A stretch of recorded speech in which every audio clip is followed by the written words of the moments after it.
And you see these magical moments where one person will share something really personal to them, and then another group member will be like, you know what, you just helped me realize about this and that and that and that.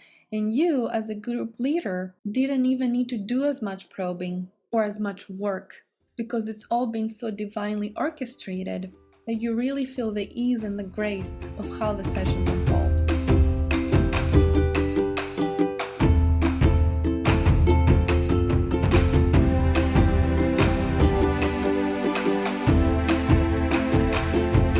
Secret number 6 is to learn and become really confident in running groups.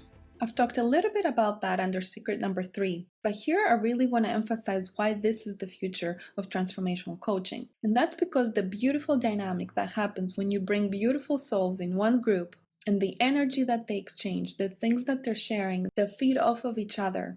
And you, as a leader and a facilitator of the group, know exactly how to allow this dynamic to unfold and to guide them beautifully. And like I said before, without feeling like you're not in charge of the group and that the conversations go in multiple places and you don't know what to do and who to respond to, but in a way that creates this cohesion, this beautiful family and group of people that have come for a true transformation. And that when one transforms, the other one is more likely to transform as well.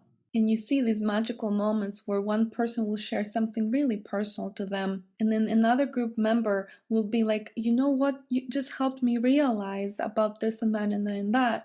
And you, as a group leader, didn't even need to do as much probing or as much work because it's all been so divinely orchestrated that you really feel the ease and the grace of how the sessions unfold. Another big benefit of group coaching is that sometimes we'll see, like with one-on-one clients or even with group clients, they start off and they're really excited, they really want to do this, and then slowly things get tough, they get a little uncomfortable, we go a little bit deeper with them and they're like, you know what, I'm fine, thank you so much, and then they drop off or they just disappear.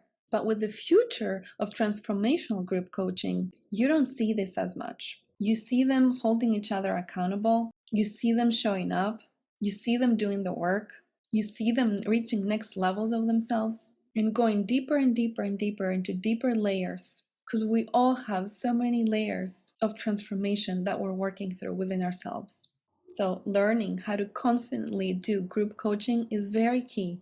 And once again, it will make your job so much more fun.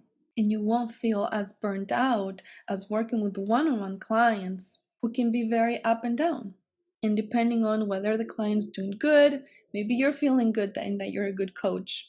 And then if your one-on-one client has a little relapse, maybe you're feeling like, oh, I'm not a good coach because my client isn't doing that well. I struggled with that as a psychotherapist for so many years. I was up and down depending on how my clients were, up and down all the time. So first of all, we'll help you with healthy boundaries and not absorbing the emotions and the experiences that your client has. But also with group coaching, there's a whole different dynamic that doesn't allow you to get into that trap so much.